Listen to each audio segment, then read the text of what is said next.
बेला बहुत ही खूबसूरत क्रूज़ है ये। दुबई टर्मिनल से अभी निकला है, अबू धाबी जाएगा। अबू धाबी कुछ स्टे करेगा 2-4 दिन, उसके बाद मस्कत के लिए रवाना होगा।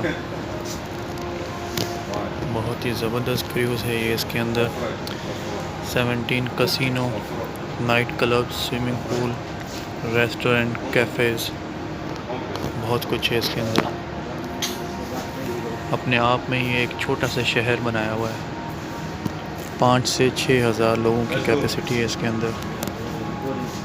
बहुत ही ज़बरदस्त क्रूज़ है ये।